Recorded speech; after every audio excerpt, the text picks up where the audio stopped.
Is it recording right now? Yeah. Peace! It's recording! It's recording! Yo guys, welcome to the late night talking with me and my amazing guest, PoeOne. Make some noise for PoeOne! Peace, Whatever! brother. Yo, bro, thanks for accepting my invitation. Thanks for having me, man. Just a reminder, this is not an interview, not a, set up conversation. We just flow how it goes. Yeah, I like those best. Feels like an interview with me, but it's not. It's just, let's go. Yeah, so we don't prepare any questions. We don't have any script. Just feeling the vibe. Yeah. And whatever our conversation go, we just try to expand and to make it interesting and to give some insights from experience and from your life. The first, what I want to ask you, how many years you break? Well, before breaking, I was a strutter, a popper. So started in 1980. I was 10 years old and started breaking in 1982, around that years. And 82. Wow. 82. I was 12 years old.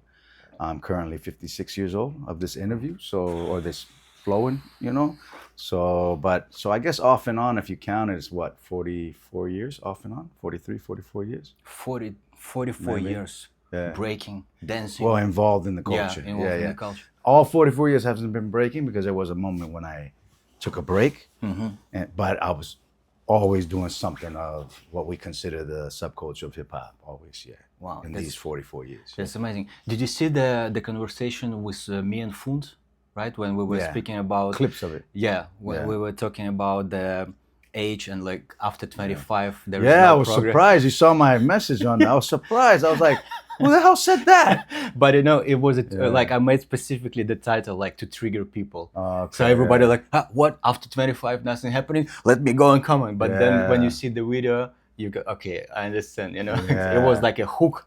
Like, but I will say this: when I was a kid, if somebody was 18 and I was 13, and they were still breaking, I was like, wow, you're old. So you only have a few years left. But I was 13, because in my day, nobody had reached that to where we're at now. Yeah. Also there's a difference. Like when I got into it, it was predominantly kids. And then once you reach adulthood, I guess you just got your normal job, you got married, you had your kids. I don't think a lot of people thought they could continue as a career or whatever. It was just the normal thing, I guess, at that time. It was so innocent. So when somebody was 18, 19, I used to be like, God, they're old.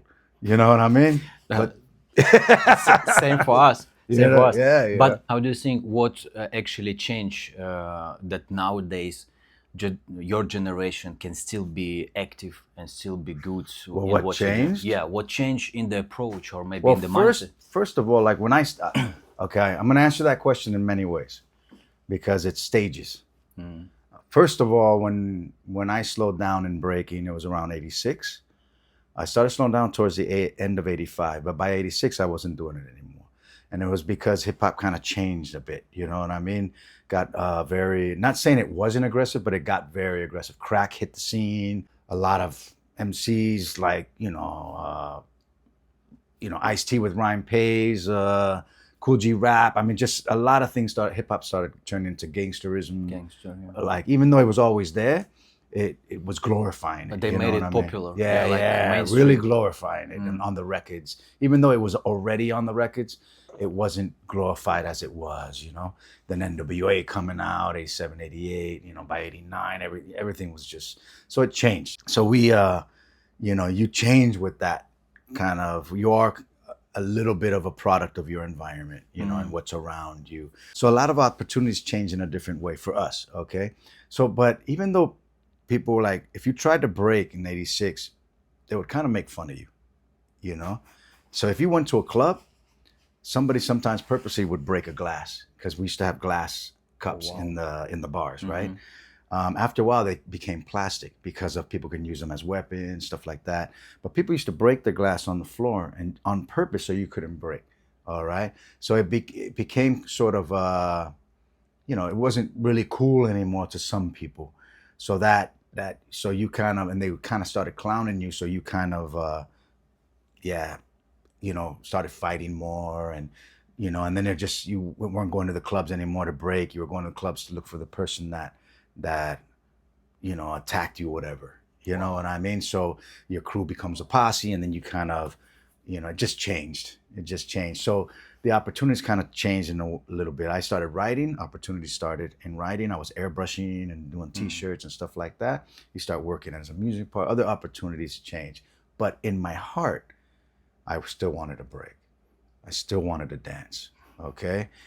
I just wanted to go off. So, you know, I was doing the party dances that came about with hip hop culture, all the social dances that came about, you know, the Roger Rabbit, the Feli, the Pee Wee Herman, the Earthquake, you know, the Guess. I mean, just a lot of party dances coming out.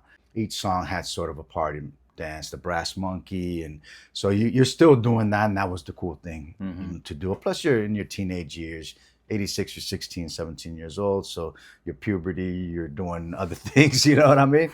So yeah, your focus is different. But in your heart, you always want to break. I started breaking back again I was still doing it off and on, but wasn't practicing, just getting high and drunk and then throwing a 90 in there. Like my boys, yo, remember this? And, you know, so yeah, so I started to kind of, it was actually Stilo, my cousin Stilo, you know. Yeah. Stilo from the Bronx, but lived in Puerto Rico, you know. His brother Joe, me and his brother would hang out, and his brother Joe told Stilo like, "Yo, Poe used to break," and he goes, "That fat dude," because I was 200 and I was about 215, 220. I went up to 235 pounds. How much in kilograms? Kilos? Like 100? That's a good question. Or 100? It's over 100. Oh, well, I can yeah, imagine. it's over 100. I can imagine. Okay? I had dreads. I was a different guy, you know, lifting, but I got fat too, you know, like, it's a whole different lifestyle. I got out of doing some bid and so I was big, but then my brother offered me work at a bakery. And so through there, I started getting fatter, you know. And then, so his brother, let me get back to that. His brother Joe said, yeah, Poe used to break back in the day. And then Stilo said, that fat dude, whatever. And then I said, yeah. And so I did a 90. And I got lucky. And it was in the evening. So it looks like a lot. It really was 1.5 or 2, whatever. But it looked like a lot in the dark. And he said, oh my God, can you teach me? And I said, I don't do it anymore. And then, but I wanted to do it. In my heart, I wanted to do it. Yeah. Okay. And so he kept bothering me for like a month. And then I said, okay, one day I just said, you really want to learn? Come to the bakery when I close up. And we'll practice in the bakery because I had smooth tile in the bakery, you know. And he came and he brought Omar and a few others, Sammy and a few others from Puerto Rico, and we started practicing. And I took it serious. And at that same time, my homeboy DJ Dicky, he's a famous producer now. But at that time, Ruin DJ he's a real dope DJ. So Ruin DJ had asked Dicky, he wanted to form a group. And so Dicky said, yo, Poe, you want to dance for the group? And I said, I don't really do it anymore. And I said, yeah, you know, the hell with it, I'll do it. And then I did it. And opportunity just opened there, okay? We started making videos. More people wanted to break. I was scared actually to break on stage, but they were opening up. We were opening up for Fat Joe. Was opening up for Public Enemy. It was Public Enemy, Leaders of the New School, Lords of the Underground, and we were opening up for the main people, okay? So Fat Joe was a new artist. He had Got a Flow Joe. That was the only song he had that we knew of. And so we opened up for all that. So the Puerto Rican acts opened up for all them. And I wanted to go because it was a free entrance to watch them, you know what I mean? And I was a bit afraid to get on stage and break because I remember how it was when it started to die out in the 80s. And Puerto Rican crowds don't play. They'll throw stuff to the stage and everything, right? And I was like, I kept telling Dicky, like, yo, man, I'm scared to get on, man. He goes, Poe, it's going to be fine. Just rock it. And the good thing was that Lords of the Underground, Mad Lion, and other people like had videos out that had breaking in it, just a little bit, like a clip. So I guess some people were starting to see it, kind of recognize it again, that it was coming back out. And yeah, so I went in and I did windmills really fast and just did a quick track. and got up, and the crowd went wild. You know? And then we did our video, then that went wild, and the elements started forming really well in Puerto Rico, like coming back together in all the videos we were doing. Then I told Stilo and the guys, I said, look, I want to go back to America and see my old boys, see who's still around, who's still breaking. Because I saw Little Caesar on Air Force, from Air Force Crew, dance on Soul Train. You know, And I was like, okay. Soul Train, you mean like the program? The program Soul Train, and he danced program on it. And I was like, yo, cats are coming back. I didn't know Rocksteady was back or anything. But a few weeks later, Rocksteady comes out on The Grind, that old clip of them on The Grind. And this is already like towards 93, 94 now, you know what I mean? And I'm like, because I moved back to Cali, I think it was November of, about October, November of 94, I think, around there. And I went looking for my boys, but everybody had families. Some people were locked up. Some people were passed away. Some people, you know, like we didn't have internet to know who is doing what. You had to write letters, and if you lost contact, you couldn't get a hold of anybody, you know what I mean? If the number changed, somebody's home number, beeper number, all that was our day, you know what I mean? It wasn't like now you just look up a name. Communication was hard. Yeah, hard, man. And it was word of mouth. You go to somebody's old house and, you know, you're hoping they still live there. And then the neighbor will pop out and tell you like, oh, they moved, but they live 2 streets down. On this, ask around over there, and then just kind of searching to see who's around. So nobody was around. Then I met Flow Rockers in San Jose, and then where I'm originally from. I was born in San Jose, California, raised in Puerto Rico, lived in Staten Island, New York, lived in many places. But you know how hip hop is. You kind of like a gypsy. You're finding. Then opportunities arose there. I judged my first gig there, like. Even though I judged like a talent show before that, it wasn't much breakers, you know what I mean? This was an all breaking event. It was called Best of the Best. And then I judged that. Then 95 came. Then I judged my first time with Wiggles and all these guys. And then I started to see opportunities. Like I started to see like, there's actually a whole community and organized events. Because it wasn't like that in my day. Like there was talent shows that you would compete at and fairgrounds and just go into a club and it was a dance off, but you were dancing against other salsa dancers, hustle dancers, you know? And there was a few breaking competitions that were happening. Not saying it wasn't happening, but it was, but not like now. Yeah. And in those early days, that is just for it, you know? Like now it's saturated, you know, it's like so much. So through that, I started to get recognized, you know, like as a judge, as this, that. And then I started seeing like, oh, I could make a living out of this if I wanted to, you know what I mean, or survive. But I didn't think of it so much like that. I just wanted to break and be around my heroes and see who's still doing it and the new generation doing it, you know. But by being involved like that, doors just opened up naturally and organically. And if you're good at what you're doing, or you're humble about it, or you're respecting the people you're around, people kind of want you there. And it's just like, I would want you there if you were like that with me, you know. And I might say, hey, come to my jam, I want you here, you know.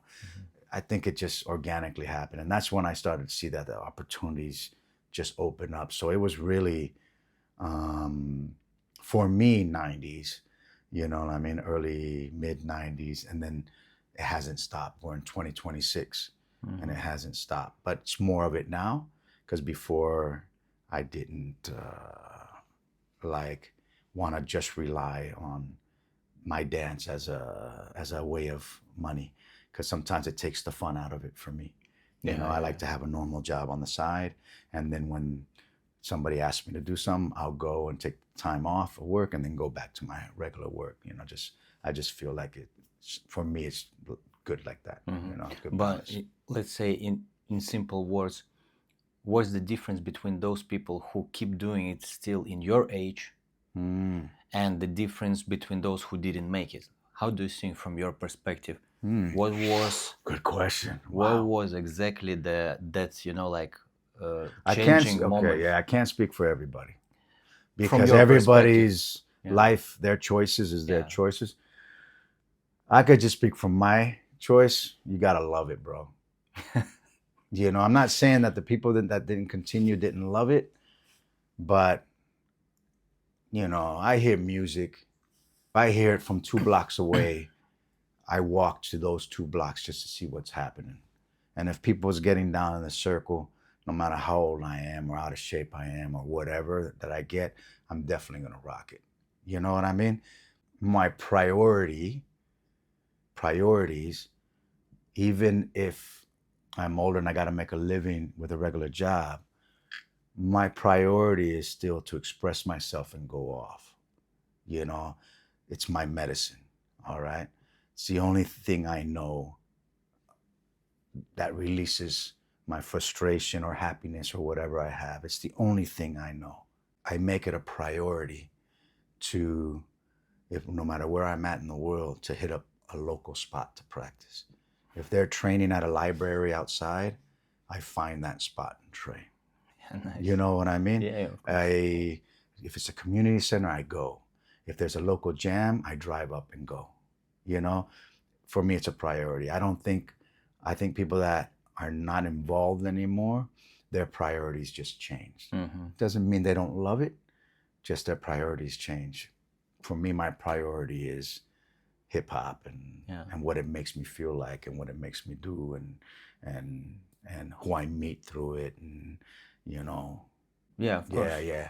Different struggles. Simple words. Yeah. Every people have different struggles for sure, but it's interesting to see that, you know, that some people don't see the reason to stop, and other people, they find some reasons to stop. And of course, life is different. Different things might happen. Yeah. But interesting that after that small conversation with Funs about the age and everything, a lot of people hit me up and they said like, it's so nice to see this that is happening nowadays because we stopped breaking for a long time ago and now we're coming back. Yeah, they're inspired. Like a lot of people, they stopped dancing in like their 25, 30s, and now when some at 16, and never came back. Yeah, but they see it now and they want to come back. You and know they what I mean? try to come back, and they hit me up with a lot of messages like this, and I was Me actually too. inspired by this. That people overthink some of their priorities, how you say, and they're like, okay, why I'm not doing this? I can do it still. Yeah. It's exercise. Yeah. A lot of guys are working out and everything. I find that it's just balance. You know what I'm saying? It's just knowing how to balance your life, bro. That's it. There's time for everything in the day. You know, it's like Wiggle says, if you wake up early, go to bed late, wake up early, go like hustle, stay busy. Stay busy. There's always time. Always time. Because he's one of my biggest inspirations, you know. I consider him a big teacher for me. I consider a lot of guys that I look up to teachers for me, all right? But I always ask Wiggles, how do you fit in everything you do? Because he makes everything. His beats, puts catalogs out, edits videos, finds time to practice, records that, put it in the videos, does how-to videos, whatever, works on an instrument, does graffiti writing jackets, you know, mails the orders. Does everything with the traveling, with the workshop. He's traveling constantly. So I say, when I travel, I get a little bit lazy. I walk the mall, I kind of hang out, you know, I go to the party. Like I answer a few emails in the hotel room and that's it. But some people don't hear from me. They're like, yo, Poe, we need this, you know, like get this shit done, you know. I'm a little bit slack sometimes because I'm too much of the community guy, like, you know. And I asked him one day in Sweden at Street Style, we were walking, and I go, yo, how do you get it all done, man? Because I never find like all the time for me. And he goes, Poe, you got to stop hanging out all the time. He goes, the hangout time, you have a certain time for that. He goes, I treat my work like a job, you know? He goes, from the moment I wake up, even before I have breakfast, I do 1 hour to 2 hours of my workout, whatever he needs to do. Then he goes downstairs, has his breakfast, has his sketchbook. You see him working on his letters, whatever. Goes back up to the room. If he doesn't have no interview or whatever, and if he did, he does the interview and goes right back up to the room. Then he works for 2 hours if he doesn't have to be at the jam or whatever. Then he goes, does his workshop. He doesn't stay hanging out to go eat or whatever unless it's part of his schedule. He'll work it. This is what I understood by what he told me. He'll go back up and work. He has a certain time frame. He treats it like a job. He makes sure he does everything like a job. And I was like, listen to him.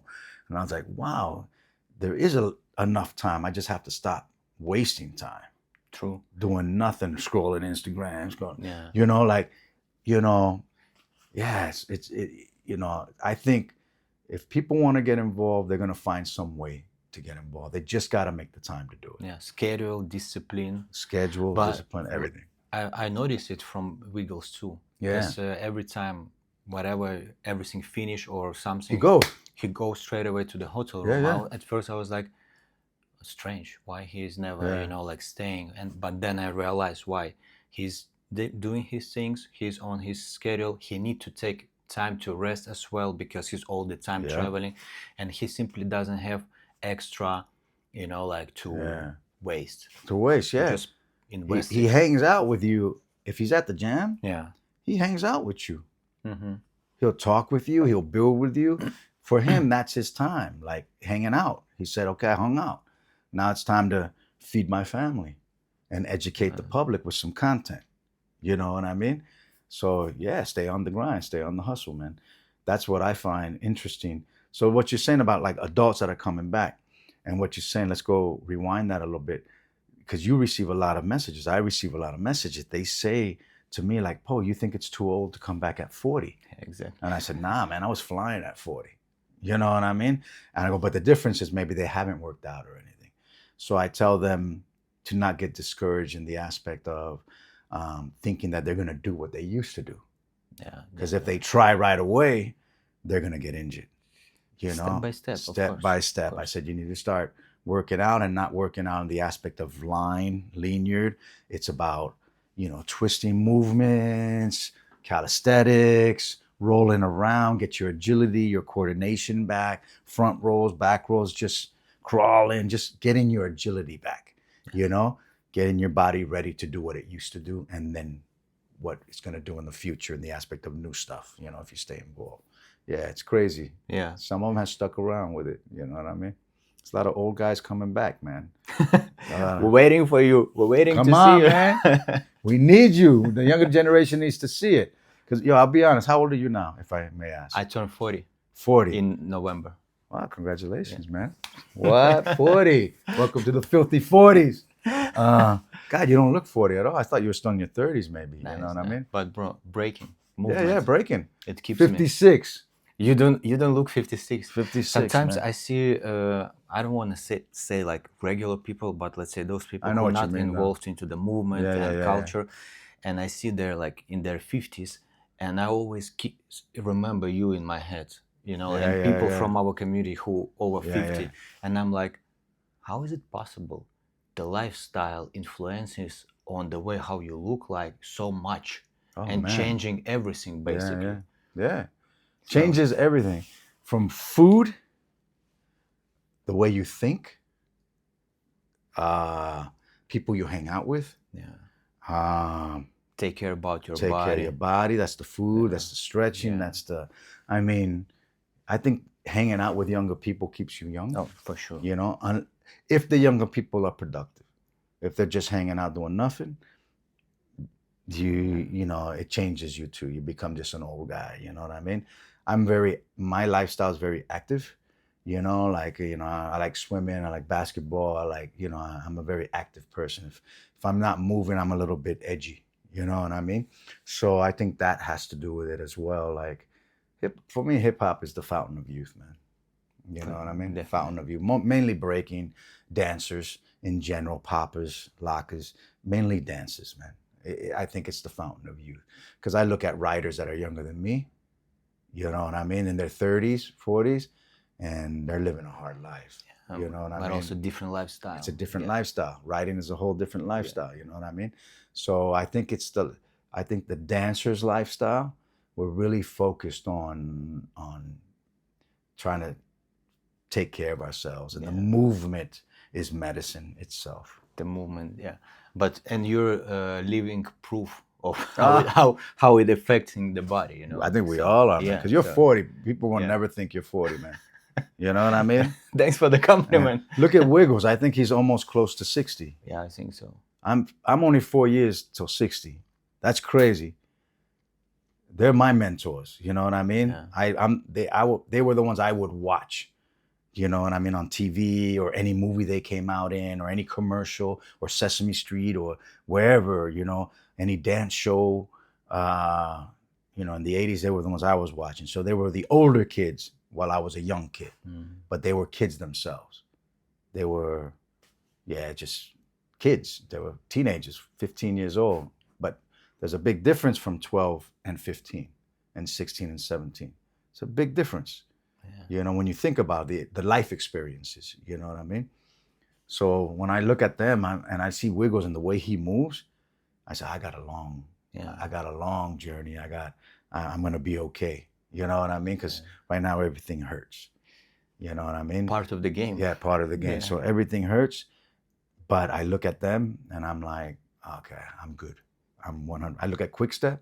I think Quickstep and I are almost maybe the same age. I'm not sure. I know Storm Mauricio's around the same age. I know Freeze is the same age. He's a couple months older than me.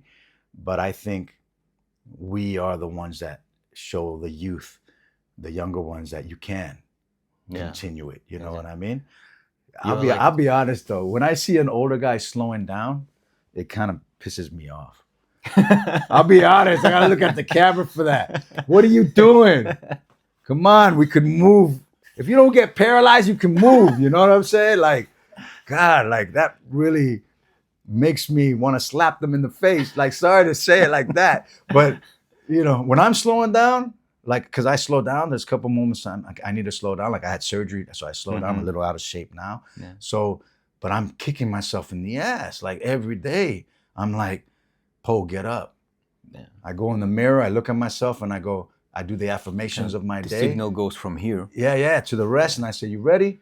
Let's go. You healthy? Let's go. You know? Yeah. Plus, you know, on real talk, you know, we got to dance for the people that don't have the opportunity to dance. There's a lot of shit happening in your country, Palestine, Iran, Congo.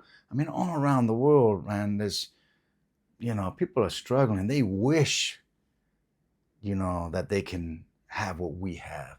And, you know, a lot of us are complaining over petty stuff, you know. So when I'm complaining about something petty, I catch myself and I say, nah, it's much bigger than me. It's much bigger than you. We got to do it for them. You know what I mean? And you get up in the morning and, you know, have you ever thought this? Like, I don't know where you're at in the world, but I believe there's seasons in your motivation. Seasons, up, downs, you know. Sometimes you'll see my posts on Instagram. A lot of them are messages, you know. There was a message of a lion looking at a cub, you know, and it has the words of like, you know, I was about to quit, but I saw who was watching, you know, and then the lion's looking at the cub, you know, and I saw that meme, you know, and I was like, damn, and that was many years ago, you know. And I still look at it till this day. I even printed it out and put it, you know, just to remind me that it's much bigger than me. From my trauma when I was a kid, it helped me, you know. It gave me crews, it gave me friendships, it got me here with you. Two people not even from Brisbane, Australia, where we're doing doing this. And, you know, hip hop did that.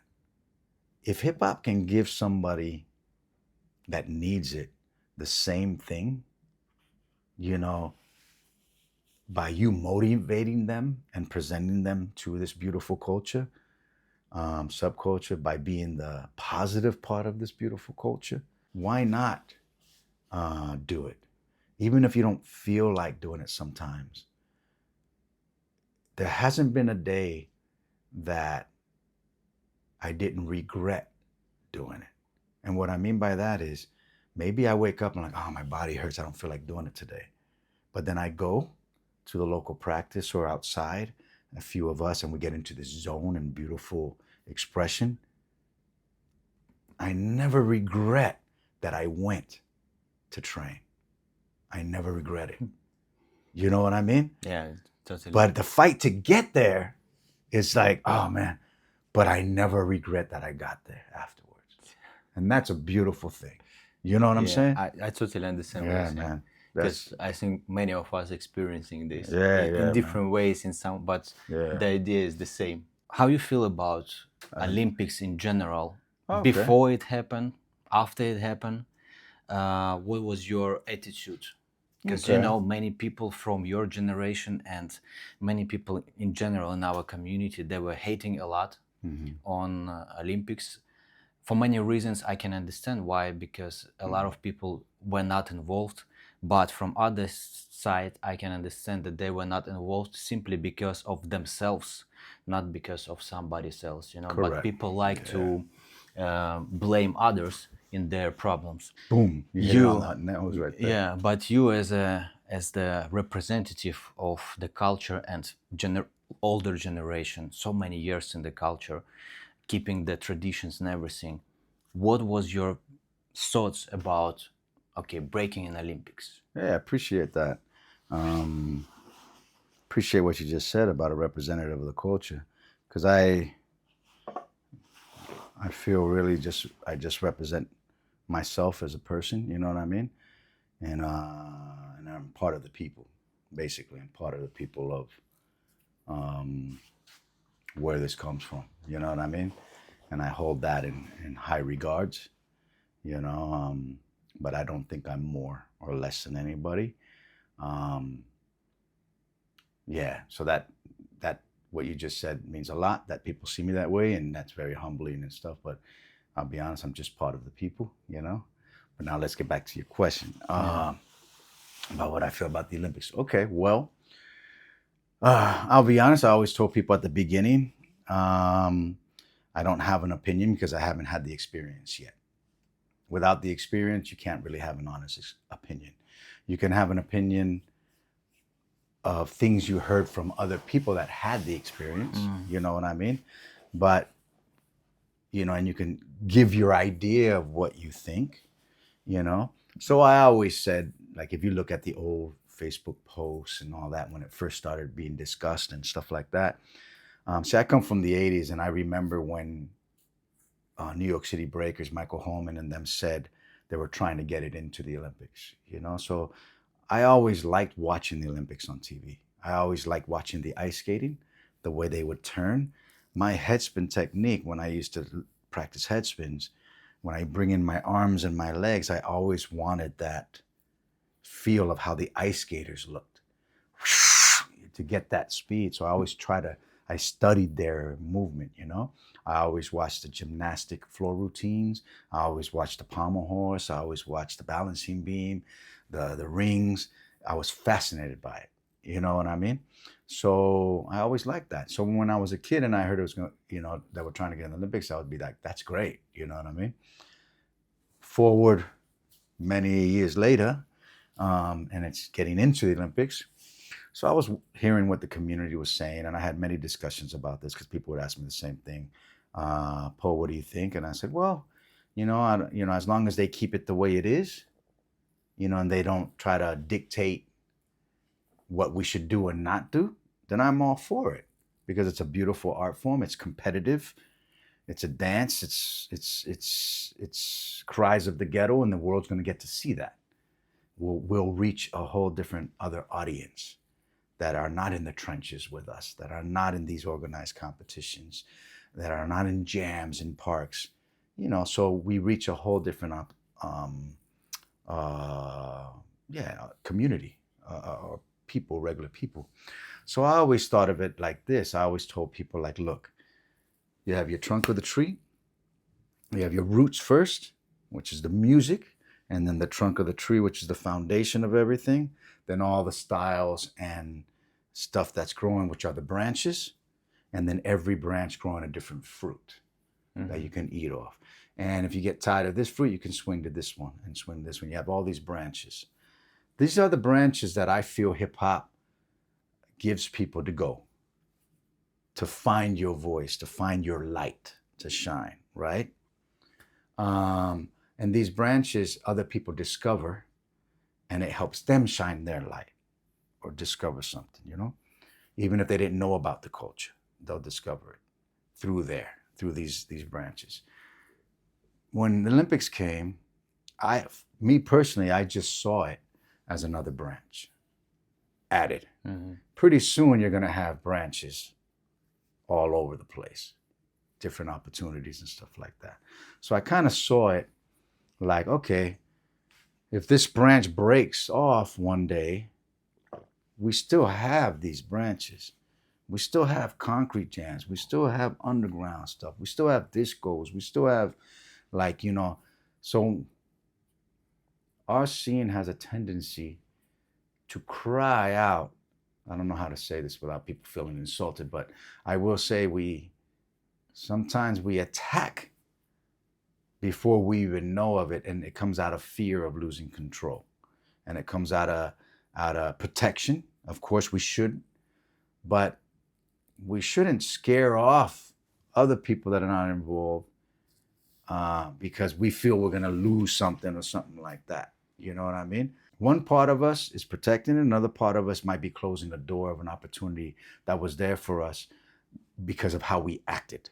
So I see it as like, okay, let's experience this opportunity and we learn from it, and we make sure we keep the good that happened from it, and we learn from the bad that happened from it, so it doesn't repeat itself and happen again.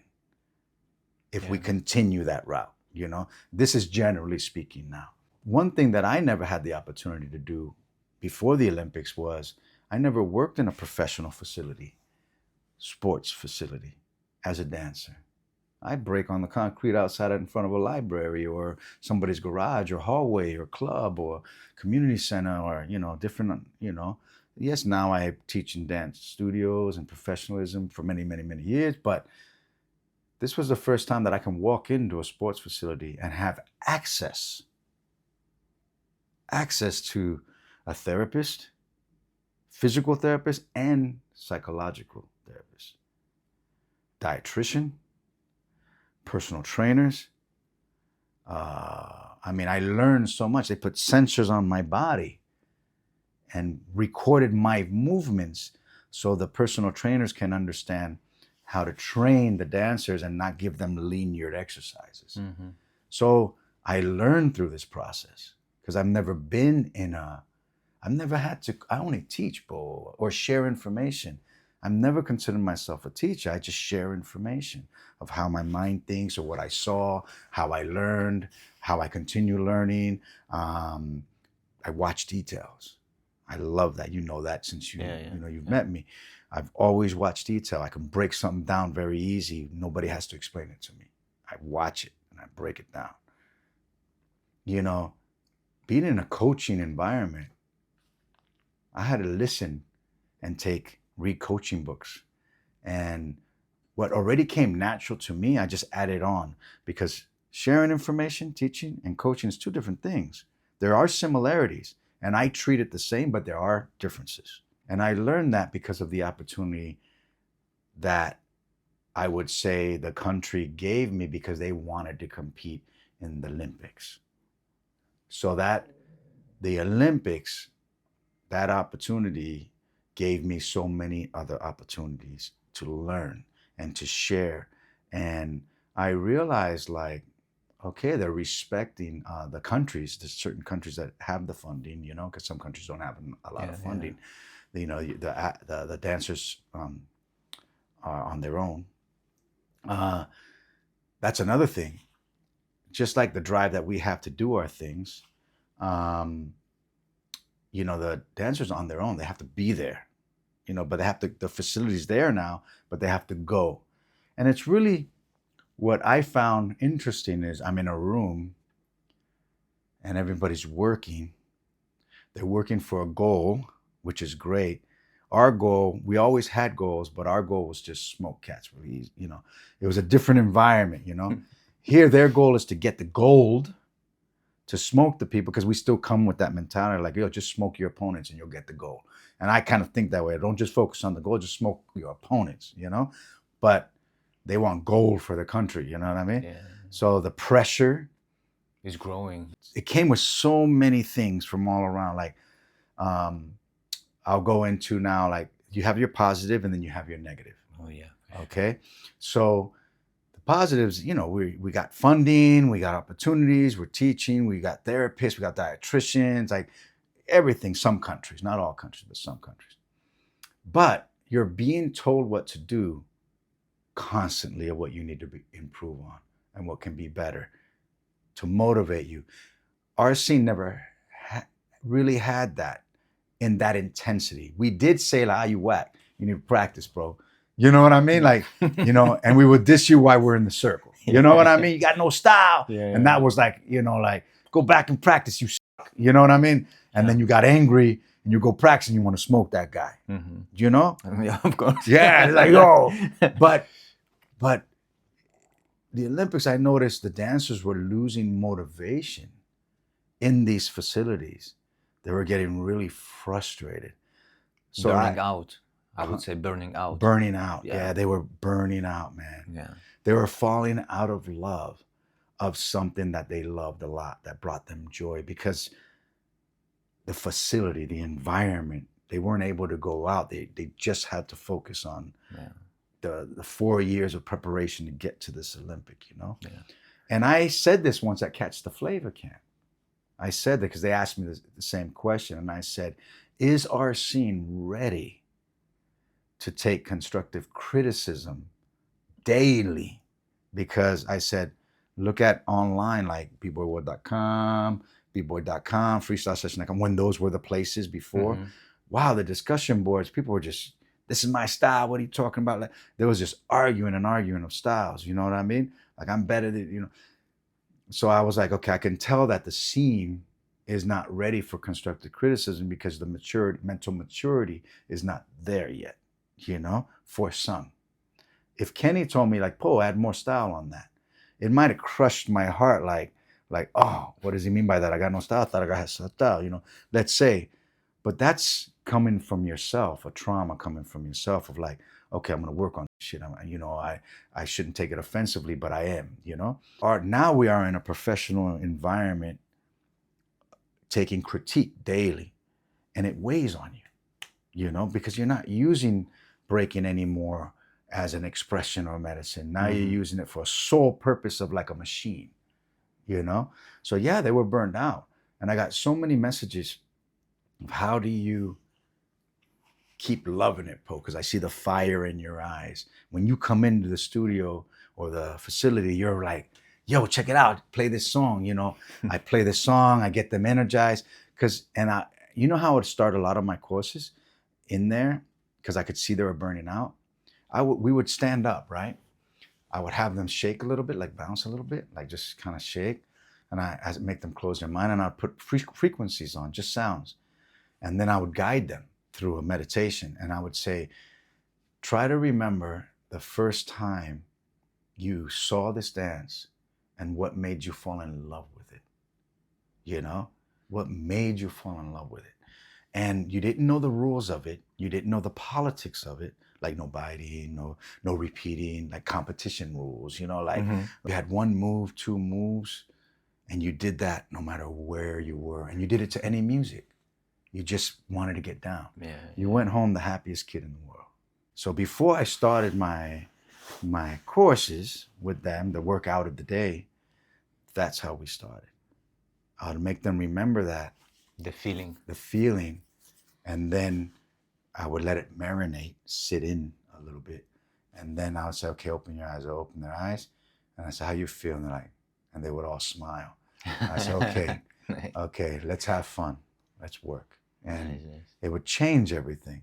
Because I saw the burnout that I hadn't seen in people before because of the pressure of this machine, you know, this thing, you know. So yeah, sorry to answer the question so long. To make it in a nutshell, it has given a lot of people opportunities of learning about themselves, learning about, you know, who they are, how much they can take, and that they lived on after they took it, and they're even stronger now, you know what I mean? We have been able to see the capabilities of the body, how much it can grow with the proper training and facilities of teaching you how to take care of your body. You know what I mean? So there's a lot of positives in that. Also, those that are in it with the right sharers of information, coaches, teachers, whatever you want to call it, sifus, with the right ones, you'll see that it's not losing its essence with these people. But they need to bring in the right coaches. And what I mean by that is to never stop thinking culturally of where this dance comes from, and explaining to the facility, the people that give the money for these people to train, the importance of them to get out of this room and outside into the ciphers, into the community environment. Yeah. And this is what we reinforce with certain dancers. We made it mandatory. Like, you need to let them be a little bit free. You know what I mean? Yeah, for sure. And because this room is too much. And they started to notice the people with the money, you know, pushing the dancers to be the ultimate. They started to realize that after they would leave and then come back, they were even better. Refreshed. Sure, yeah. Yeah. I learned how to not be afraid, but hip hop taught me that ever since I was young, not to be afraid to speak up on what I believe in and what I see. If I see someone burning out, I tell them it's okay to step away a week or two or a month, and when that floor calls you, come back. You know, because it happened to me, and I'm not talking about an Olympic. I wasn't in the Olympic, but when, you know, our own underground Olympics, you know, when our names blew up, man, there was so much pressure of you had to go in the circle and you had to always rip it. Yeah, people waiting. Yeah, waiting. What you gonna always waiting. Yeah. And it got to a point that it was no fun for me anymore, because I didn't really do it for the cheer, but if I didn't get a reaction, it started to affect me. Okay.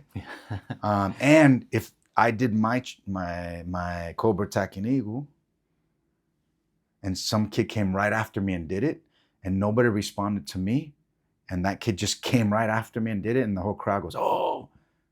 I was like looking, and I started getting bitter, started getting angry. I was like, "Well, that's my shit, you know.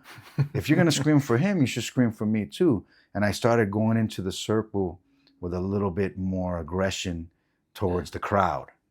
Different intention. Yeah. And I didn't like that.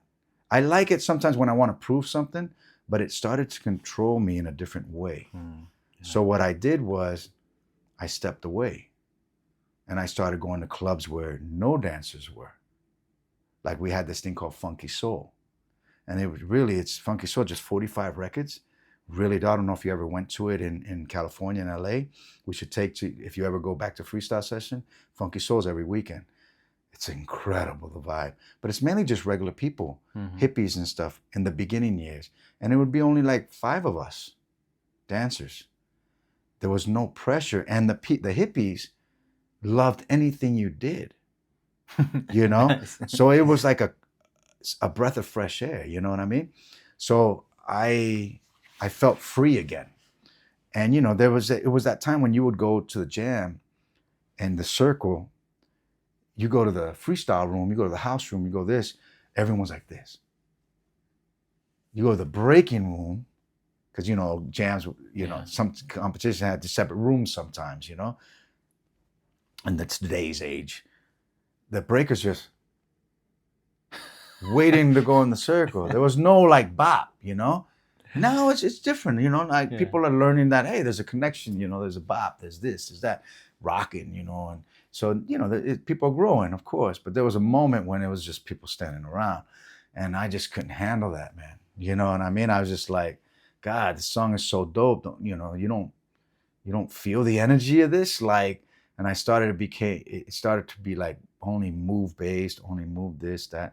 So, you know, to go back to your thing of the Olympics, I started to see that in the way people were training people. And I was kind of like, okay, don't lose the soul in this, don't lose that, make it simple. You know what I mean? The moves will come. Train them, but don't lose the soul. The soul is the spice on how we do anything. Yeah. You know what I mean? So the music is that spice. The music is the ingredients that you're putting on top of the food. All right? So each song has a different flavor that's going to pull out of your pores. If you really listen to it, you're going to begin to make your meal, adjusting to the music. And this is what I try to do to make sure that whoever I'm training or whoever I'm with, I'm just really trying to share that music first,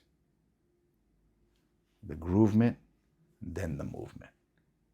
The movement came from people responding to the groovement, all right? And that's how, no matter if I'm in an Olympic facility and if I'm not, I train it the same way. Mm-hmm. And this is why you can see certain people that we train, the way they're breaking in these ranking competitions. You can see the way they're still rocking it. Yeah, you can see it. Not just executing, but exactly reacting on the sound. Yeah. Exactly. Mm-hmm. Layers, you know. What do you think about Raygun? Raygun? Yeah. That's my homegirl, man. So, you know, I've known her for a very long time. You know, I've been living in Australia for 17 years. So I saw her at her humble beginnings when she first started breaking. She came to my workshop, I don't know, 2000, I don't know what it was, 10, 11, I don't know. Yeah, so I've known her a long time. I think she's a good girl, you know, her and her husband. I used to train her husband, Sammy, before they were married. Yeah, it's just sad what has happened. Yeah, that's insane. Like, she definitely didn't deserve this. No, not at all, man. And a lot of people are talking without knowing. They don't believe what she's saying out of her mouth. They don't believe certain things. They don't do research. They don't do the research. And yes, you know, she, let's say for instance, she's a professor or someone's university is culture, you know. I know some people don't vouch for her for what she's doing, but other people had vouched for her, you know what I mean? But I wish she could voice her opinion. I've always told her this personally. I said when she's done interviews on the news and stuff like that, I wish she could just say the way she really wants to say it, like how she felt, but she didn't want to show vulnerability, you know, like too much defeat, you know? But she would say like, yeah, it's hard, you know, I don't understand why, it's just so hard. You know, I don't understand why people are saying this or, you know, and it's been hard, but she tries to keep up. Sometimes I wish she can show the side I would say like, yo, why don't you tell everybody to go to hell? You know what I mean? Like, because they're coming up with made up shit that's actually not true. You know what I mean? Because it was what the media was pumping up. And a lot of it wasn't true. Most of it wasn't true.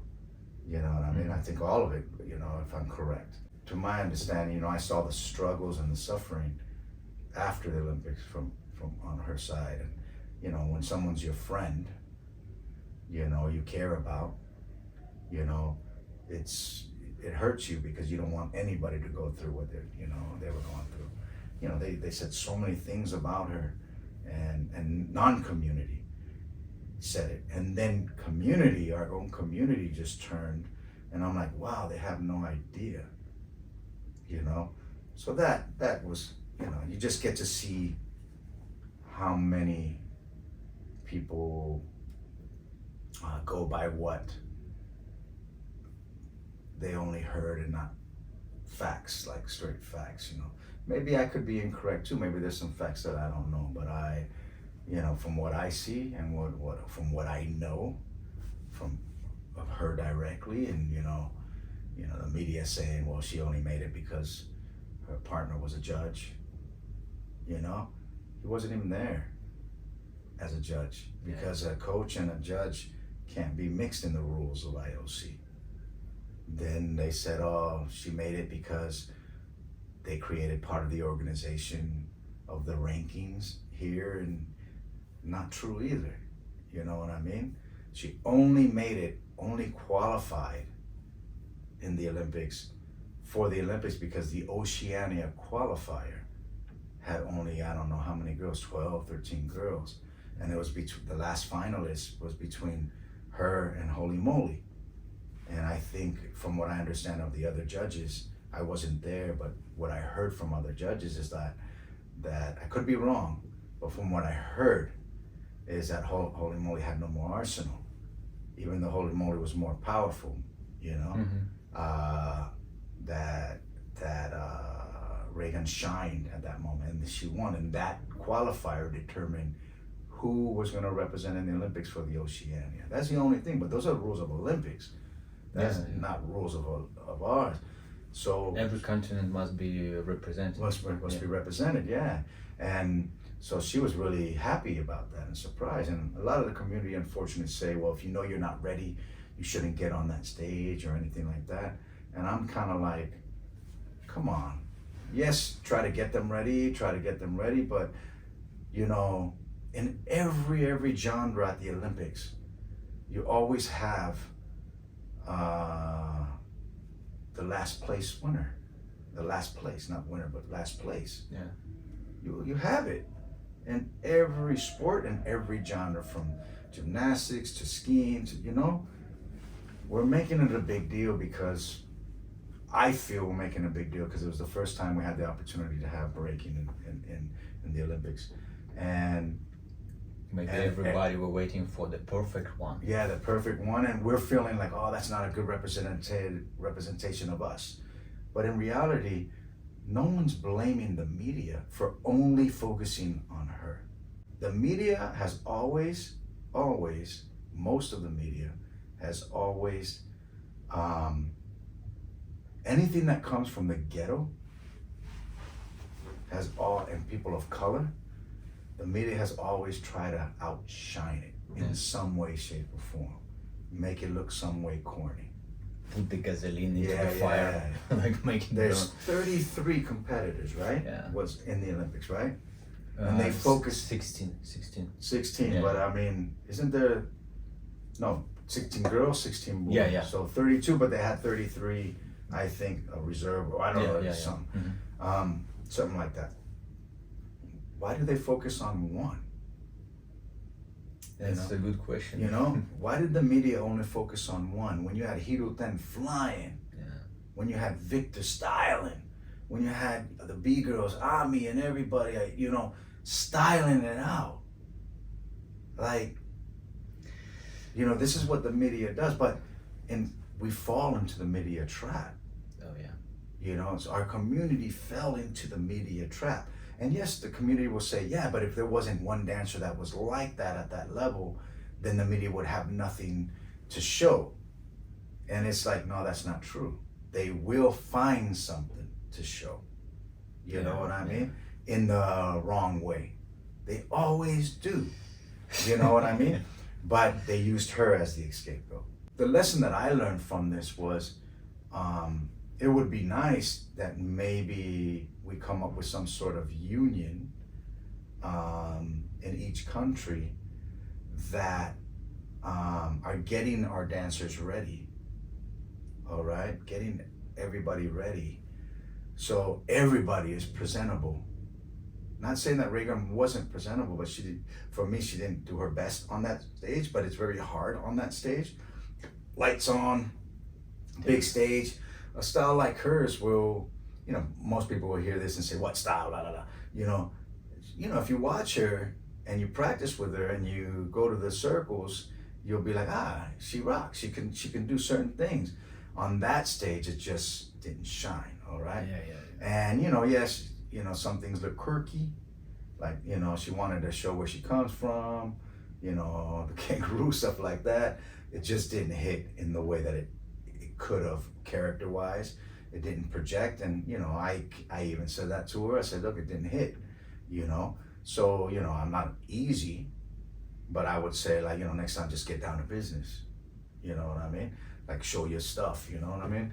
I feel like what we learned from this is, like, we create a union, we get our dancers ready, and you let them rank and stuff like that. You let them battle, you let them do the things, but you know, maybe you let certain people do these kind of certain rankings when they're like the final ranking that will determine which one represents. I mean, in each country, we kind of say, okay, you're ready, you're not ready, you're gonna do this ranking, you're not doing that ranking. This is generally speaking, like if we had official people that can help guide your community, the communities that are around, and say, okay, we want the best of the best to represent our countries no matter what. You know what I mean? There was a lot of people in Australia, B-girl wise and B-boy wise, but B-girl wise, let's talk about the B-girls, that didn't believe in the ranking systems, that didn't want to be a part of it. Some started to be a part of it, but then they said, this is not for me, and then they left. Because it takes money to travel, to go to different rankings, you know, and this, that. You know, Raygun was placing 60, 70, 80 and other rankings, really behind, you know what I mean? Around the world. She was getting grants, because a lot of people say, oh, she's spoiled, whatever, she was getting money, you know, that's why she was able to travel. It's like, nah, she was applying for grants, as other people were applying for grants, because Australia didn't have support, as much support athletically with these departments, you know what I mean? So people were applying for grants, you know, and if you got it, you're gonna travel and you're gonna go for it, you know what I mean? She knew how to write grants, so she would get funding, you know what I mean?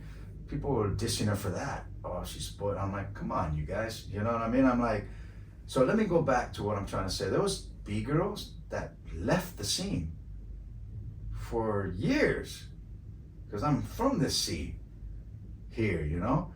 Weren't coming to jams, weren't representing, their life was focused on something else. Were the first talking, and I love them, don't get me wrong, they're my people. But we're talking so down, what is this representative of Australia, what is this, that? And I'm kind of like looking at these things, people online dissing her, and I'm kind of like, where were you? Where were you all these years? It was 4 years until the Olympics came. Yeah. Where were you? Where was your coaching? Where was your teaching? Where were you in the community? While you were doing your regular job, that's fine. But don't come now and diss somebody that got her opportunity and went on stage and did it. You know what I mean? You could have been that person, but now you're just downing that person. You didn't want to be a part of it. You didn't want to be part of the Olympics. You didn't believe in this kind of platform. You didn't whatever. So to me, it's kind of like our community again. How dare you down somebody that tried to do it? Yes, they weren't the best, you know? Okay, cool. For you, they're not the best. That's your opinion, whatever. But where were you if you think you're better? Yeah, you have to step in. Yeah, step in and do it. You know what I mean? Step in and do it. So that's, I kind of look at it and I'm saying like, well, then it's your fault too. Yeah. So a lot of big girls here in Australia, man. they simply didn't enter to the events, which were connected some didn't enter the events, some entered at the beginning, and then but found it too much or whatever. Too much pressure, maybe. Or no, like money-wise, money. you know, the other things came in, you know. It's expensive in this country, you know what I mean, to travel out and all that. The other life come into play. Maybe they're running a business, maybe this. So whatever it is, they didn't continue or didn't be a part of it at all or didn't believe in it or whatever. Many reasons. Yeah. But because they did it, they're complaining of the results at the end. Yeah. You know if you don't do this in that system, you don't get the ranking. Even you can be better than many other big girls who already on top. Exactly. But if you're not entering, nobody see how much you're better. Exactly. You're not getting ranked. Yeah. And you're not. And even you can smoke all these big girls, but you're not in the system. Exactly. And then everything is happening, and you start to blame people for that they took their chance to do this, as you said. Exactly. That's insane. It's insane, bro. It's for me it's not. I can't even think that way. Yeah. Because I'm kind of like, you know, where were you, bro? Where were you? Yeah. You should have been there, you know? And if you're going to a competition and you judge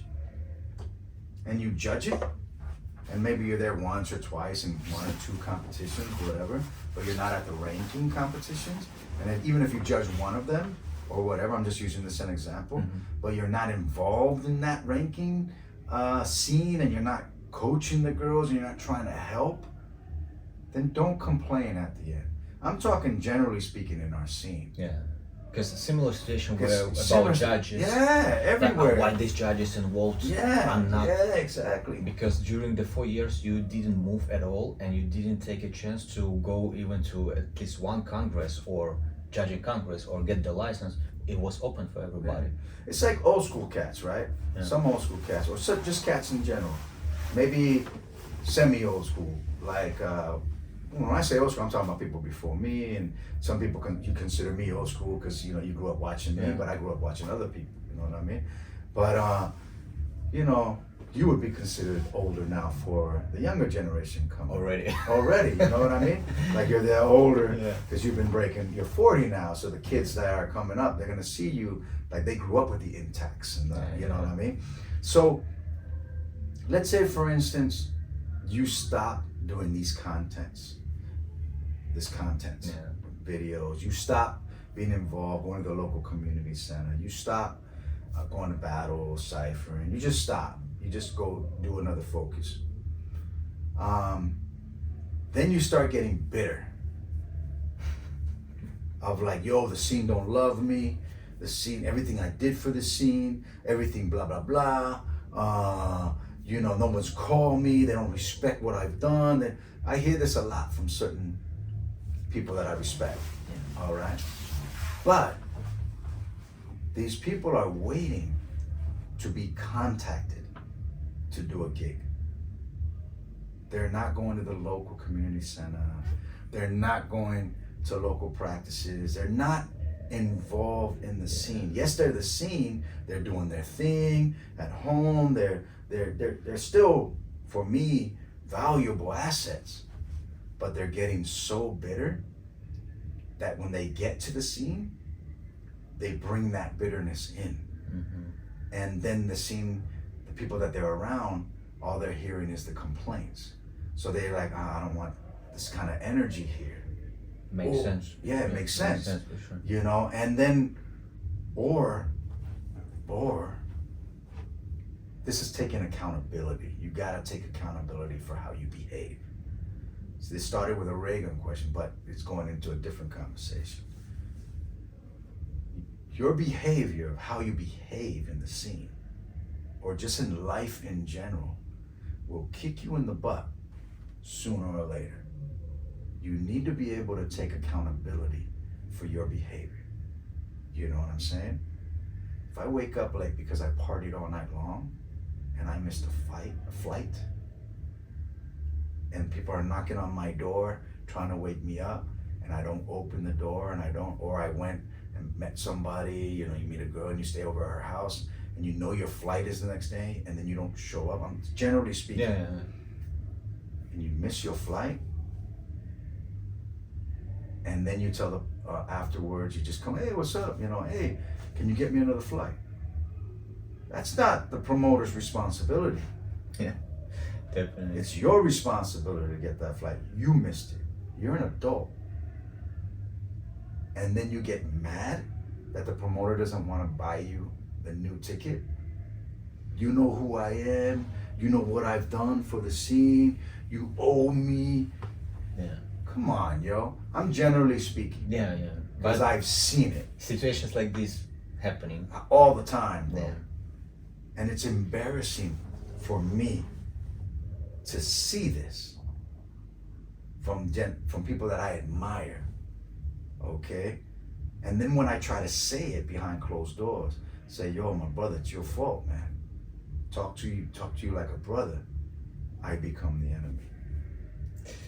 I think that's the question of also like personal ego. Yeah, personal ego. So it's becomes so, as you said, becomes so big. You become so bitter. You start to think that people own you everything because you did something back in the days, and they have to remember it all the time. You know, this circle is closing, and start to work against you. Yeah. I mean, I think that very good. We definitely, as a people from one community, need to dig the history and to know what everybody putting into the history and remember as much as possible. But from other side, I think it's simply naturally it's not working like this if you put a lot of things back in the days and then disappear, that people should still, you know, like always like remember about this, and because of your old days, still put you. We live now. Yeah, we live It's now. it's the question about presence. History is nice, but what is now? Yeah. And I think it's a really dangerous trap that a lot of people get into with the, you know, time, with the age, with self overconfidence in the bad way, you know. It's a bad way. Yeah. I call it arrogance. Yeah. And wrong ego, wrong pride. Yeah. You know, it's good to have a little bit of ego so that drives you to, but when your ego becomes arrogant and doesn't let you think clearly, that's when I see it and I'm kind of like, you guys, you know, there's this phrase that Bravo and Brian Green and all them would say, like Bravo and them would be like, there was a club or whatever that they would do, and before getting in, he had like a little sign or something that said, check your ego at the door. Nice. Yeah, check your ego at the door. That means once you pass that door, it's a safe space. Everyone's just going off. Check your ego at the door. And I always loved that. You know what I mean? And yeah, so I think that's another thing, is our accountability is very important. So what happened, I think, you know, go back now to Raygun, what happened, a lot of people might be mad at themselves, but voicing it in the wrong way. You know what I mean? And stuff like that. So I will say, if you're, you know, sometimes we get embarrassed for sometimes our behavior, right? And we might say, what? And we get defensive. That's the moment you need to check your ego. That's the moment you be like, wait a minute. Am I really mad at this person, or am I mad at myself because I got called out? You know what I'm saying? On it, you know? It's very important, man, the accountability in our scene, man. It's a very beautiful thing that the culture is so young that our elders are still here. It's a beautiful thing. If you love this culture a lot, I will say this for anybody younger than me, and that have more of age than me, but not really caring about history or something like that, I would say that this culture's, you know, all our leaders or people before us are here. They're present. Most of them are approachable. Most are approachable, easy to talk with. Others you might have to decipher what they're saying. You know what I mean? Because they come from a different background, so they speak, you know, with a lot of harsh way of, you know, but you decipher and you take the good bits out of it. You know, I think you do your pilgrimage and you learn. This is one of the only cultures, I think, young culture. Well, you know, Crumping still has their pioneer and stuff like that. That's younger than us, a lot younger. But hip hop culture in general, a lot of people are still alive, man. From MCs to DJs to, you know, fashion people to knowledge to breaking to popping, hip hop, freestyle. Like, the people that started it are still here, man. Get that knowledge, man. Get that knowledge that you can, because I love the tutorials that we're all doing. I love them. But they have become very move-based, variety of moves, which is great. For me, it's incredible. I love it. But, you know, ask somebody, where did the baby freeze come from? Like, even though in yoga they did it, stuff like, who was like one of the first that gets credit in breaking for doing it? Who was one of the first that did hang glides in breaking? One shots, 6-step, you know, Shorty Rob, Robbie Rob, Weebles, you know, like Zulu spins, you know, salsa shuffles. Like we're doing a culture that a lot of the arsenal and variations of moves sectioned out, just a piece of it came from somebody before us, before we came up with combinations that helped our combinations grow, our basics. I think, you know, these brothers are still alive. Yes, there's many stories, and it's hard to get one story. But a lot of these stories are similar. And you can call one move maybe 4 different names. But they're 4 different names, you know? Keep it in that vocabulary, those 4 different names. Great. You know, I think the value of our history, we need to take it more seriously. If we want to be taken seriously, like in an institution of, if we go in the vaults of university, stuff like that, I think it's so important. Like ballet has its history. It goes all the way back of greeting kings and queens, the posture, the poses, you know. I think it's so important that we value this, you know, as sharers of information, you know, and have a list. Like on my phone, I have a list of moves and names of each of these moves, you know. Yes, and I'm always trying to research and refine if it's been updated in a way that maybe that person, let's say Shorty Rock, for instance, I haven't not had the honor to meet Shorty Rock. So I take track 2 and other people's word for it, because they were there before me and they were near the Crazy Commanders and part of it and breaking with certain people. The day, if Shorty Rock is still alive, hopefully, or his partner or somebody next to him that was breaking with him can vouch and say, well, Shorty Rock was inspired by this to create this. It would be nice to know that lineage. But me as a sharer of information, I'm hungry for that. Me as a sharer. So I'm constantly researching, and then I try to share it to the people I'm with. I think that, my brother, is so, so, so important, man. You know what I mean? Very, very important. Bro, one question that I think really interesting for me and for people who watching from perspective of inspiration, style development, creativity, and everything. In your opinion, how the character affecting on the way how you approach the dance and build your vocabulary and moves? Ooh.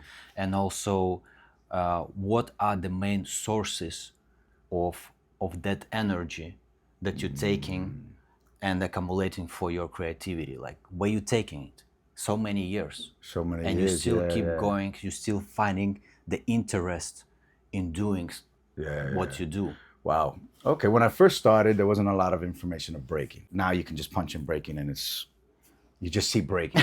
I'm in thousands of videos, okay? You just learn from breakers. My day, we're learning together as we go. So our sources of information, you've heard this probably from a lot of people, interviews from older people. You know, my sources of information were a lot of black and white movies, like sepia color movies, you know? Like, you know, Nicholas Brothers were on TV, The Three Stooges was on TV, Charlie Chaplin, Fred Astaire, James Brown, Kung Fu movies, cartoons. We played a lot of games. Our creativity and stuff came from games, you know what I mean? And our character came from games. So there was times when I'm top rocking and there's a part in the song that goes doo, doo, doo, doo, doo, like a sound like doo, doo, doo, doo, doo. It reminds me how Charlie Chaplin walks with the cane, like a penguin, you know what I mean? Like, yeah, so you take that and you add it in. It's just part of you. You took certain steps that you saw. There was even programs like The Little Rascals, they're just little kids, wild street kids, the cartoon Fat Albert, how they walked. And I mean, I took from everything. Jackie Chan, Bruce Lee. Yeah, you know, like a move that I have, Cobra Attacking Eagle, is a Kung Fu influence name, you know, Kung Fu influence move. It's where I get most of my influences from. And when I see other breakers doing it, the early breakers doing it as well, you just realize that, you know, art does imitate life. So art is created by what we see in life and beyond of how our mind can think, and you over exaggerate it and you play with it. There was another one like Rock'em Sock'em Robots, and there's 2 robots and you could fight. They're inside a ring and you press these buttons, and if you hit the head comes up. So I used to have that. Like, there was sometimes I'll hit my head down and then I'll be top rocking and then hit my chest and my head come up, and that's from Rock'em Sock'em robots, you know. So it's like games that we played, a Twister, you know, like matching the colors, red, Yeah, yeah. hand on red, you know, foot on green, you know. I use that till today There with can be my so students. many forms. Yeah, many forms. So what I do is I do that. Sometimes I'll just put tape on the floor of a pyramid, another one a circle, another one a star, another one a rectangle. You know what I mean? Another one a squiggly line. And I still use these techniques. Like still till this day, I'm playing games and I say, okay, this is a star, 5-point star. You know what I mean? Now I have to go boom, boom, boom, boom, boom, boom. And then I add small little nuances that the character comes from. Like, okay, if Charlie Chaplin or Gumby, you know, the green clay, if Gumby was a B-boy, how would he be doing this star? So I combine 2 different concepts into 1 or 3, and then I begin to create. Then I use contemporary concepts as well, like room writing. Room and writing the room with your body. So let's say you have your lamps behind me, they're circular, the cup's circular, but it has a hole there. Or let's say the doorknob is circular. So let's say I'm top rock, and I use this still to save my moves because I have a lot of moves. Sometimes I like to fish in circles. So instead of showing all my combinations, because there's a lot of people that will show their sets in circles, you know, I wait. And what I do is I'm looking around the room and I'm looking at what people's wearing and the designs. Like you have a horse with wings and stuff. And I'm looking, and so maybe I'll go in the circle like boom, and that's the horse with the wings. And then all of a sudden, bam, I snap down, and that's when the horse bucks. So what I'm doing is writing the room with my body. So if I'm doing this, boom, and circle, and then I do this, boom, this is the doorknob. This is the door opening. But I don't do this. And that's a contemporary concept that I got from William Forsythe. Wow. So you're taking, and you know, I'll see cables on the floor, and then I'll just wiggle my legs, and then go down, boom, boom, and then boom, do a walking W, folding like a t-shirt. That's from folding t-shirts and stuff. So that's one happening straight in the moment, right? Sometimes in the moment, and sometimes at practice, and I use the concept, and I begin to look at the room and what people are doing, and then I begin to add it in, like character-wise. I start seeing how they play. Like, you know, like you have a chess game, right? If you watch the guys in the park, chess players, they always have a poker face, right? But when they have checkmate, some of them that got style, the guys that got style, they're like this, looking. And then sometimes they'll look up at you. Just that expression, just the way they look up at you. And then they have checkmate. They don't just go checkmate like this. They have this intensity about it. They'll go like that. And they'll look at the guy and tilt their head and go, and just this, like, so I'll take that. I look at him like, that's so stylish. So when I'm about to checkmate you on the floor breaking, I'll take that, what I saw from the stylish guy that's not even a breaker, and I'll go in, I'll do a footwork, and then I'll lean, and I'll look at you like, boom, and I go back up.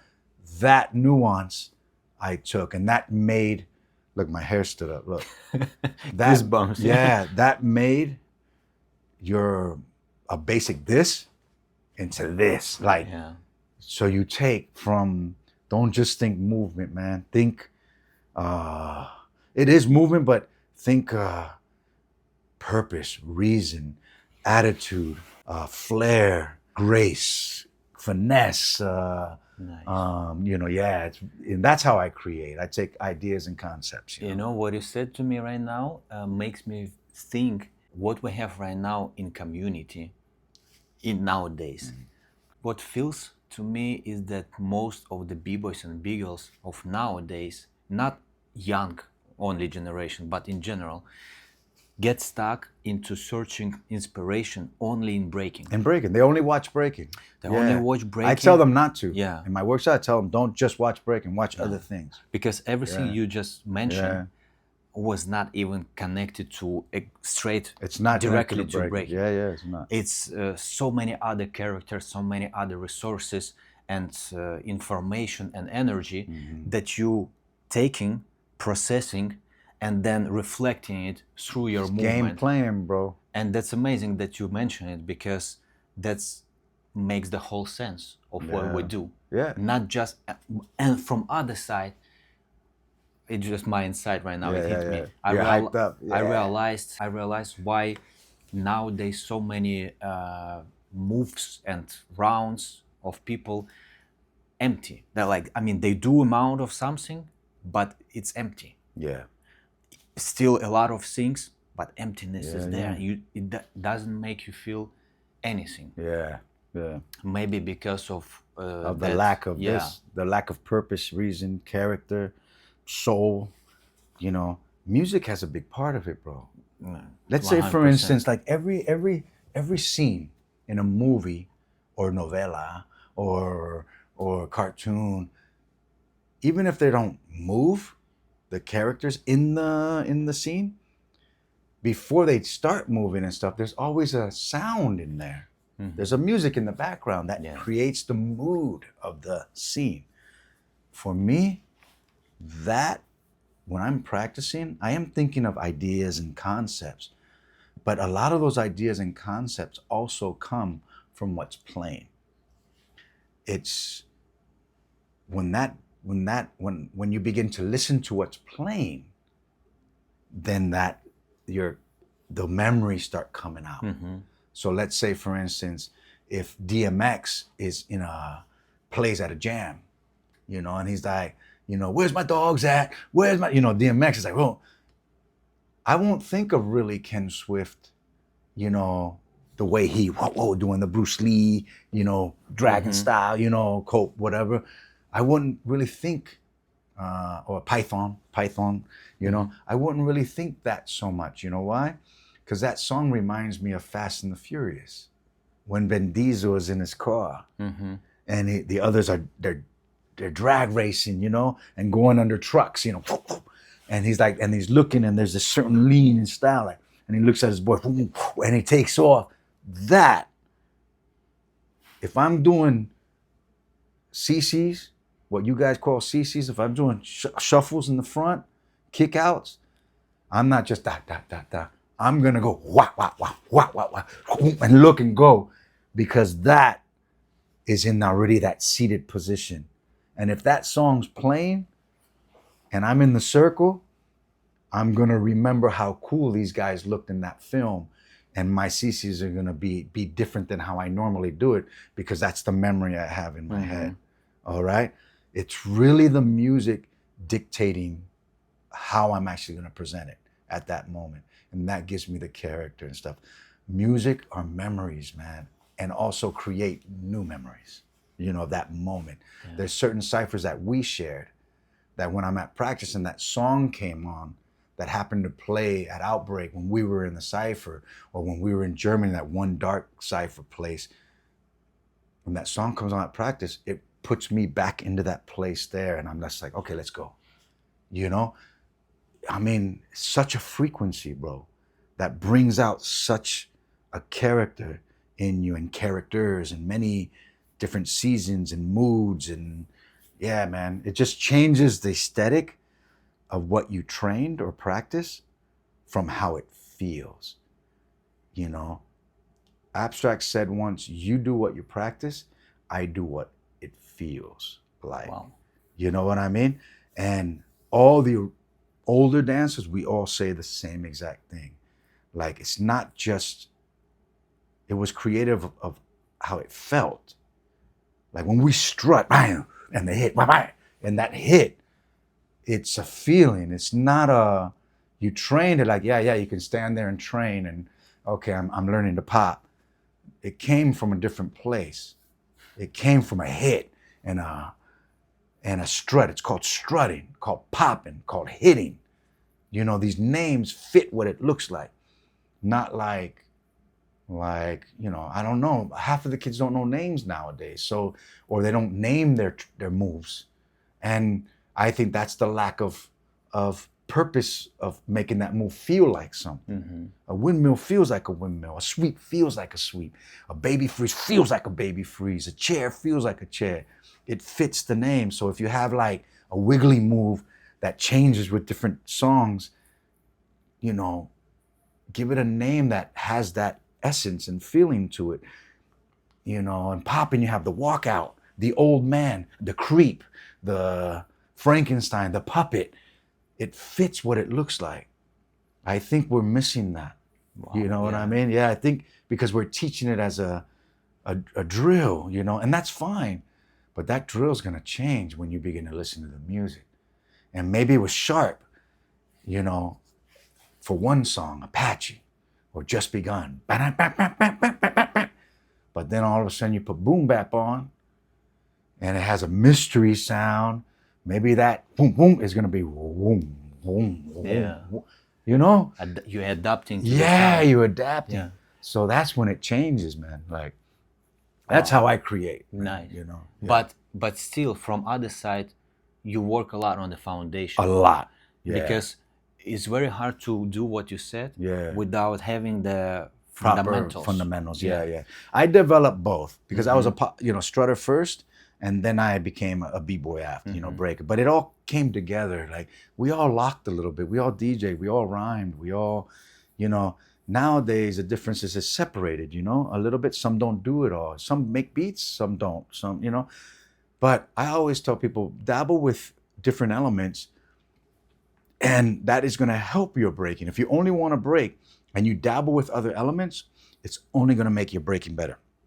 You've been to my sessions before, workshop, that I always say, yo, this is called a salsa step. If you really want to learn how to do it funky, learn how to do salsa. And you did. You're better than me. You know what I mean? Like, you went and, you know, even though people think there's not a relationship, there is, because the hips, instead of here, it's boom, boom, wow, wow, wow, wow, boom, step, you know, and your shoulders and things get better. I mean, it's related. It's connected. That's why it's called a salsa rock. That's why it's called a Latin rock, because it comes from the hustle. That's why it's an outlaw. That's why there's skip steps, and like, it fits the name, what it looks like. But there's a lot of what I see that's empty, like you said earlier, that they've learned the technique, but didn't, it's just, and then they put their hand here 20 times in one set. And I look at that and I'm like, okay, what are you trying to tell me? Like, because in real life, if I use this to look at you, that means the sun's in my eyes, that glare, I can't see clearly. So I do that. Now I see you clear. Now I put my hand down and I go. If I want to make sure you see me, that I want you, I sweep down, I go like that, cover my face, then look up, and I leave. You know I want you. You know we're going to battle, right? Yeah. There's a meaning. I remember when I was training certain people, I put on their footage, because I would watch their footage, and then before we started training together, I would study them, and then be like, okay, you did 12 rounds in this competition. You almost made it to the finals, whatever. You did 12 rounds, and in all those 12 rounds, you touched your forehead in every 12 rounds, and you touched them maybe 8, 9, 10 times in each round. So I tell them, this is a gesture. So what are you trying to tell me? They said, no, bro, it's a breaking style. And I said, no, it's not. It's a b-boy or b-girl telling you something by using a gesture. So what are you trying to tell me? That's the difference. So the character and all that really is a body language that you're trying to tell something. Even if somebody doesn't understand it, because sometimes people ask me, what if they don't understand it? It's okay, they don't need to understand it. But they're gonna know one thing, that it's funky, and it's gonna make them wanna do it. You understand? They see something in it, that they'll be like, yo, that's something flavorful about this. What is he doing? Because before you learn rocking and understand the gestures and the zip guns, you're like, okay, what are they doing? I know they're fighting, but what are they doing? When you begin to learn the language, you begin to see more clearly these gestures and details. So even if they don't understand it now, they know something's happening there. And sooner or later, as they get deeper, if they begin to ask what they didn't know here, and they begin to learn here, they begin to see here. Remember, your eyes will not see, what your brain doesn't understand yet. The more you're involved in the culture, learn here, the more you're gonna see here. You know what I'm saying? And I tell people, look, my hair stood up again. It's like, you know, the more you learn the connection between your life and your dance, and you bring it in, and you begin to understand people's cultures and gestures, and Italians speak like this, and you know, certain expressions and body languages, and you begin to understand how to utilize that in your dance, man, it's gonna be pure, bro. So beautiful to watch. I think it was really nice and useful for everybody who gonna watch us, young generation, old generation. I think that's something we all need to think about and to make some conclusions. That was good. Thank you for the talk. It was great. Great to have you here. And thanks, thank you for taking part in this conversation. Guys, subscribe, like, comment, share with your friends. Make this video go crazy. Yo, he's doing good, brother. All right. Support the brother. Peace. Yeah, man.